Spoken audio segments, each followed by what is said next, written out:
Hello and welcome to the AI Pathfinder for Private Equity podcast. I'm on a mission to lead private equity from AI bewilderment to AI empowerment. And I'm doing that by building a dedicated network that will, piece by piece, create a playbook for successful AI adoption across private equity and their portfolio. In building this network, I'm meeting and having conversations with some very interesting people. They may work in or with PE or provide a solution to their portfolio. What unites them is their curiosity of this emerging technology, and I'm really pleased to bring some of these conversations to life through this podcast. Today, we're going to talk about the building blocks for successful AI mobilisation, the theme for my next private equity AI strategy breakfast briefing in London on the 3rd of December. Now, a recent report by RAND found that 84% of business leaders believe AI will have a significant impact on their business, but the majority aren't ready, leading to as many as 80% of AI projects failing, twice the failure rate of other IT projects. So how might private equity reverse this trend? Well, we might get close to answering that question today, and I'm very excited to have joining me today is Hazem Aboris, Managing Partner at RingStone, who are incidentally visionary partners for my PE AI Breakfast Briefing series. Welcome, Hazem. Thanks so much for joining me. Thanks, Steve. Thanks for the invitation. It's good to be here. Well, look, first things first, I know I'm in the presence of a lot of relevant experience here. Can you briefly tell me a bit about your background and what RingStone does, please? Absolutely, yeah. So, I come from a software background mostly. Spent about 30 years in the industry. A good portion of my career has been at Microsoft, working across enterprise groups. But really, most of my focus in the latter years have been on AI experimentations and data through incubating new products and team transformation, which eventually led me to the M&A work that I was doing at Microsoft and eventually partnering with private equity to help with technical due diligence, sell-side preparation, and also company transformations. And that's kind of what we do at RingStone. For the past 10 years, I've been doing this. We're a group of CTOs and CIOs with kind of what we like to call real-world experience, and we help in technical due diligence and company transformations. So thanks for having me. Yeah, okay, that's really good context. Thank you for that. Now, AI is not new. However, the landscape has changed quite a bit over the last couple of years. I think it's almost 2 years to the day that ChatGPT went public. What's changed in the way that you support private equity with this new development? Yeah, no, I mean, you're right, Steve, is in the sense that it's not new. It's been a journey for AI and it has been long coming, but absolutely what transpired in the past couple of years took us all by surprise with Gen AI and the capabilities that we all have at our fingertips as people and companies. So I would say in the past, data was important. AI was sometimes important where it provided roadmap advantages to certain companies. But today I have to admit that both AI and the associated, data for a company are really part of almost every other project. And to really bring that into light, I would like to distinguish between two different types of companies. Some that may be AI companies that provide platforms and solutions and models, etc. While the others are, frankly, everybody else as AI-enabled companies. So in DDs, in tech diligences, we typically take an approach of tying the technology and looking at it through a business lens. For example, tying things to the impact on revenue. How much that could impact positive growth or negative, impact on EBITDA and efficiencies, and also ultimately on a company value, exit multiples, and this sort of thing. But I would say AI in particular these days has a very interesting impact on companies' efficiency and productivity. So there is a very direct link between that and EBITDA margins. And that's really the AI-enabled companies that I'm talking about. And the other companies, how is there growing demand or appetite for them to move into that AI company space? The reality is the change is big, and it's one of those changes that really impact the C-suite and the company's strategy.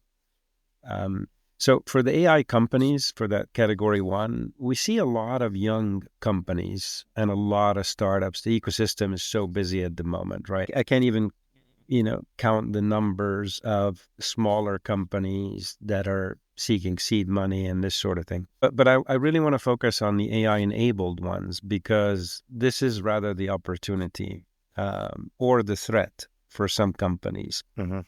So it does, as I mentioned, impact the strategy of the company, the C-suite, and ultimately those who will participate and figure out how to actually be AI-enabled are going to be the winners in this game as opposed to everyone else. And there are there's a playbook for this. It's not, it's not the Wild West. There is definitely a good playbook for it. There are already companies that we see on a day-to-day basis that have made some fairly good progress and leveraged some of the efficiencies that AI could provide them. Yes, definitely. There's more and more use cases coming out, and I think that I suppose what we should all be doing is making preparations rather than just dreams of where we might be able to end up.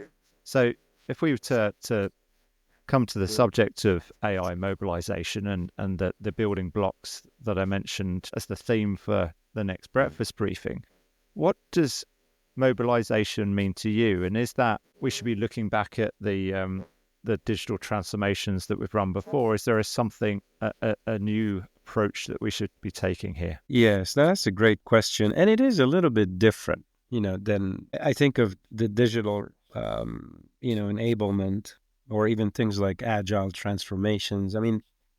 These definitely had an impact, but the AI one is a bit different because it really starts from the top down. I don't want to belittle digital transformations because, they have been really important for companies in the recent decade.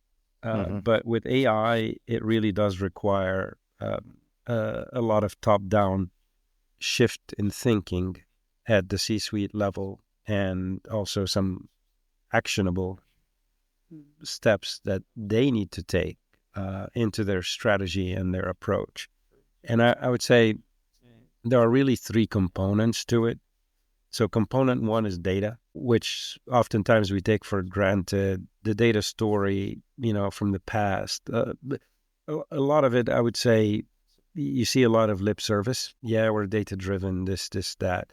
But really, when it comes down to it, it's much larger than that. It's really about quantity, quality of data. It's about continuous cleansing. It's about mix and matching product data and operational data and customer data.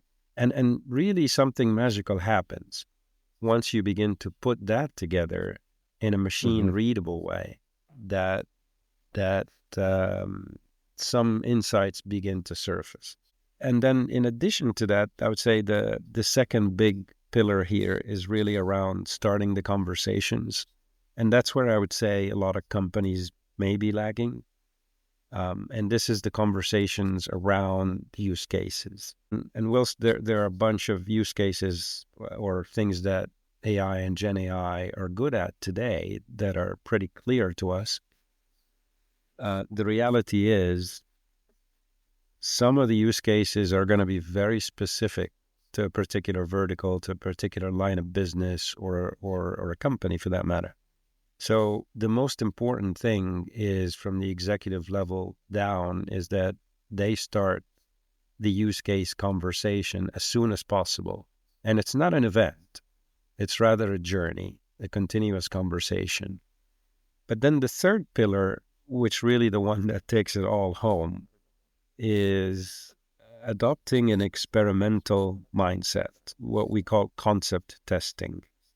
And concept tests have been around for a long time. And just to touch on that a bit, it's really a way to spend the least amount of time and money and figure out whether a particular initiative or an experiment or a feature or what have you can really is worthwhile investing in further. And in the age of AI and Gen AI, I would say that having that mindset and really mastering the experimentation is what's going to make a difference for a lot of companies. So just to kind of zoom out and summarize this, it's about having the right data in place and then having a continuous discussion on identifying use cases. And then thirdly, having an experimental mindset to go test these use cases to understand what's possible. You would think, AI is not as deterministic as software is, and therefore the experimentation is key because you really get to understand what are the possibilities. So these are the three pillars for mobilization in my head. Yeah, that last point around experimentation, it's curiosity as well, isn't it? With such an emerging technology, we don't know quite what falls into what's possible or not possible. And so that curiosity and that continuous, what you call concept testing is really important to know what path to move towards. I suppose that brings into focus as well is what should be bought, what should be built as well. Where does that come into the conversation? Is it that concept phase, or is that something that depends on other factors? That's also a very interesting one, and one that we often hear. I mean, the reality is the buy versus build, cannot be overemphasized here. It's really an important balance that companies strike. So even in software, that's really important because it can determine your speed to market, your quality or focus, for example. I mean, you don't want to be building stuff that is not your core business because that could be a distraction and others may be able to do it better. And with AI, I would say that's still very much true, even more so because not every company is going to be going and building models and housing AI experts and specialists and what have you. So it really, I like to think about it that most companies should focus on their own businesses and business models, but pay attention to the data and house only the minimal resources needed internally to, again, address those three pillars that I mentioned around data and use cases and experimentation, be it a product manager, be it a data analyst or a data scientist, and then finally, a small team. And, just to be clear, when I talk about concept tests, I mean, there is minimal firepower here. This is not big teams or anything. But to your point, I should probably just underscore that because it's a big change for executives and C-suite, all of a sudden, really, a lot of them to have that mind shift, they really going to need a trusted internal resource to work with them, whether it's a dedicated resource or a shared resource. But really, there's an element of education and brainstorming. It's not something that every CEO, for example, is expected to be deeply familiar with. So the existence of these other resources is important. And related to that, just to answer your question very directly, the right move is to understand what's in the ecosystem, and those resources can help with that. And then ultimately decide, well, what is it that we're building and what is it that we're not? So what good looks like is that companies are actually building the glue. They understand their data, their ecosystem, their business, but they're building the glue to allow them to leverage AI to its fullest capabilities. So it's minimal stuff internally. When we're building up to potentially the ambitions of being AI enabled, and that we can see in a portco can see an opportunity to leverage AI with their proprietary data that they've uncovered. AI is not cheap. So how well aligned is private equity and the portfolio at the moment in terms of knowing how much this might cost ultimately in the end? So we've moved away from those tests, and now we're into the production, and maybe that's build, maybe it's buy. But there's going to have to be at some point a realization that this is going to be quite a bit of additional investment that's going to have to be added here. How ready are PE for that? I could tell you what we see. I could tell you that most private equity are making investments in one form or another. Some of them are helping their portcos get the conversation going or facilitating the conversation. Other ones are a little bit more sophisticated, where they're actually housing shared resources, shared experts that they can lend to companies to partner with executives and other members on the teams to really make some progress on some of these experimentations or goals that they may have outlined. And some other private equity, not too many, but from what we see, some are actually building shared components that could be leveraged. But there is one thing most of them are doing, which, as you can guess, the ecosystem, again, it goes back to the buy versus build. You could see the ecosystem of line of business tools, for example, is quickly developing, and everybody is adding AI enablement in a lot of these tools. So, be it Salesforce or Copilot or, all the vendors are doing that. And slowly that's evolving, but surely it's headed in that direction. And the reality is a lot of the companies are going to be leveraging these tools anyways, because if you're using Salesforce, well, you now have additional capabilities. But if your data is also well enabled, you can even take more advantage of those of the AI capabilities in the line of business tools. So really, again, it's about 4 different things that private equities are doing today to kind of help their portcos leverage the power of AI. Yeah, I think I've been privy to some conversations that are describing quite a steep learning curve, essentially, for private equity to better understand what it takes, and often it can be the portco leading the discussion, and hence why the need for the capabilities of RingStone. You mentioned at the top around a key metric for us to measure with AI is EBITDA ultimately. But what else should we be measuring here to understand the impact? Well, there's a number of metrics that are common. I mean, EBITDA, the impact of AI enablement and how it affects EBITDA. But if you parse that, there are a lot of different things under it. So, for example, companies could focus on R&D spend. One recent study from a partner of RingStone that I was exposed to, that it's effectively a development house. They help with outsourcing and really constructing real teams. I like to call it their model partner shoring, because it's really setting up teams for companies that work on roadmap as opposed to the classical stuff. But the study that I saw was quite interesting. It was very recent, actually.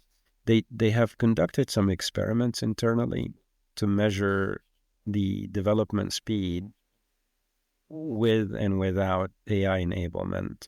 And the data that I saw was just stunning. For example, in the latest round of experiment, the data showed 65% improvement in speed. So that's kind of a major one, because when you really think about it, there is a quality piece attached to it, and then there is a cost piece. So if you have your developers or engineers in general able to work 65% faster, whether doing unit tests, for example, or writing actual code for features, that's a massive improvement. I mean, even if you capture 30% of that or 40%, that's still massive. So then the R&D spend is going to shift for a lot of the companies. And if you really consider it for a bit, what's going to happen is some of the benchmarks that are out there are no longer going to apply. For example, those who really take advantage of that, they're going to be much further ahead, delivering quicker products to market, delivering better quality at a cheaper cost. So, from a competitive stance, this is massive. So I would say that's the biggest one. I did speak of just R&D right here, but the reality is that it impacts teams broadly.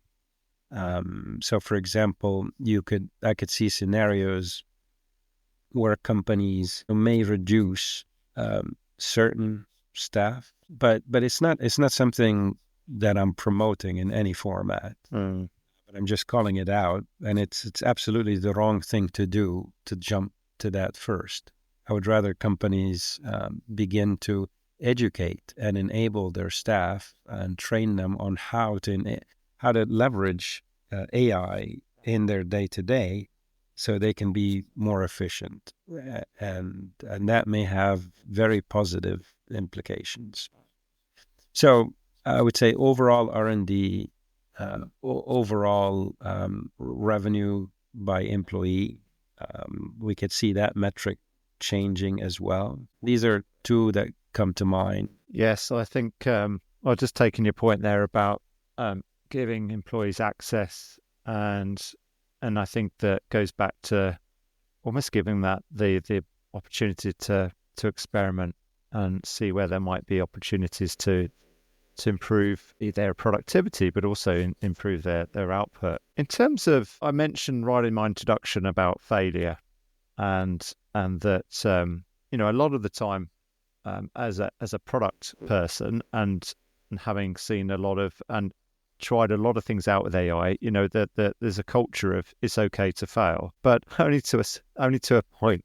You've got to learn from that failure, and when you're starting to pump resources in, that the ideal is that you're reducing your failure rate. What are the common challenges or mistakes that companies face when trying to mobilize that these projects just fall flat before they've almost got started? Yeah, that's a good one. You mentioned the experimentation mindset, and kind of what I touched on at the very beginning, which is really it's a mind shift, especially for executives. So acquiring that mind shift is really important, and the three initial pillars around clean data and identifying use cases.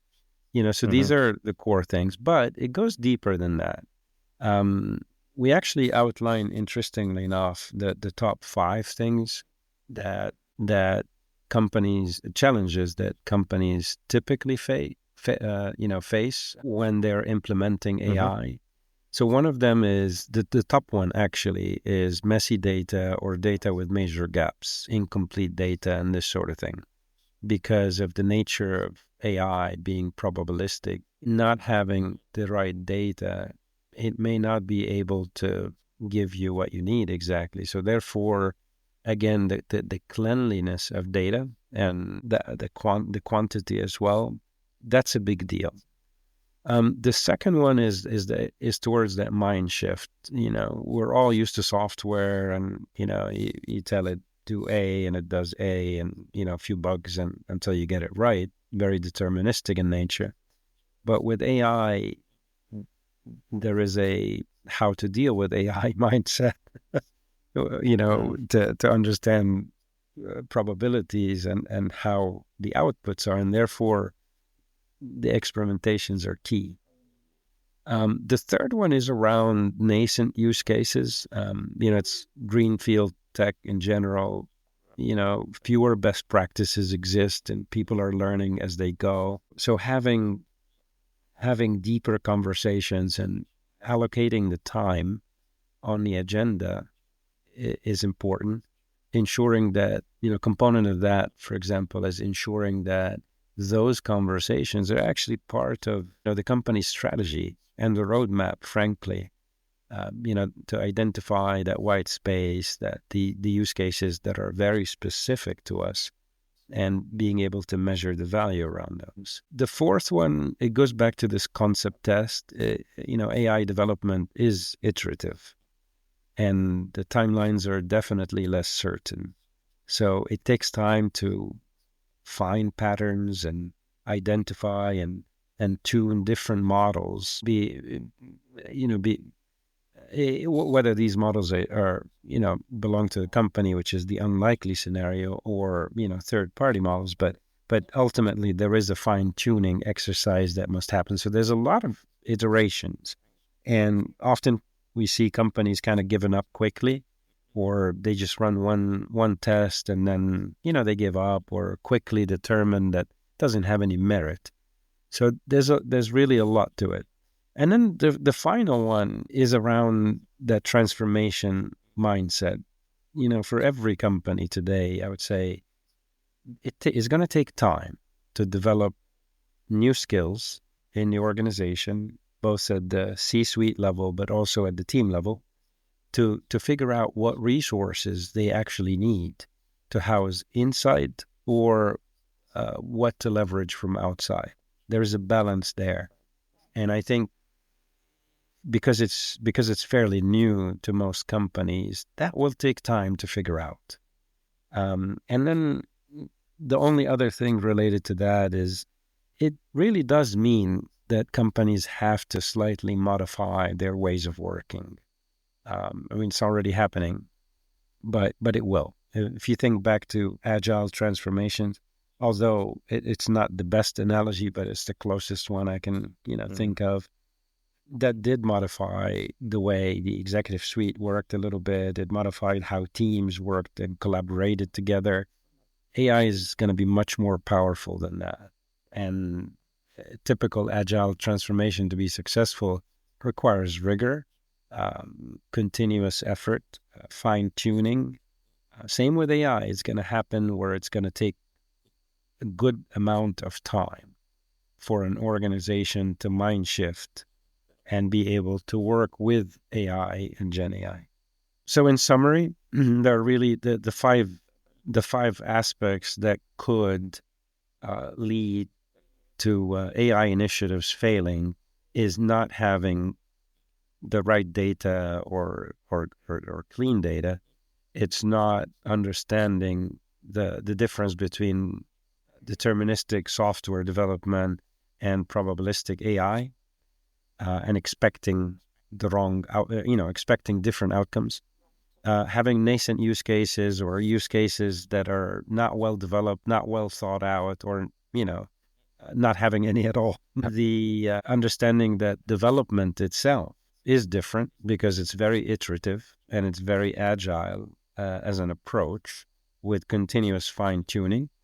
And then finally, it's around the ways of working in an organization and how that ultimately requires an organization to shift their DNA a little bit. I was talking to a CEO yesterday. He's so enthusiastic about this technology, and it's just giving him his renewed approach to his business.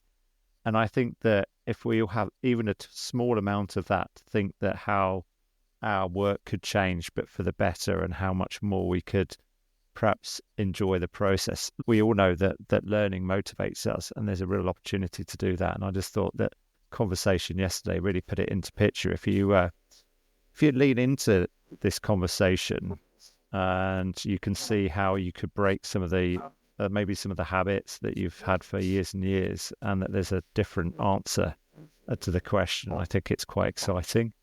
Look, final question, Hazem, is when things are changing so much, even in the last 24 hours, ChatGPT have come up with a new product. So, it's hard to stay on top of how things are moving.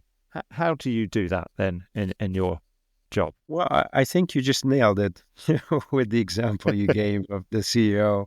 I think it's a continuous learning mindset, both at the individual level, at the organization level, and ask for help when it's needed. So I completely concur with what you said. In fact, it's exciting to hear that, because that is the reality, is that everybody has a responsibility to, or put it this way, everybody has a short-term opportunity to grow and learn about this new, quickly developing ecosystem, but also they have a long-term responsibility to make it work for their organization. So that continuous learning mindset, and accepting that, yes, that we have some things to learn. It's going to be iterative. We're going to, we're going to experiment and until we understand what works for us and what ROI, we can get from it.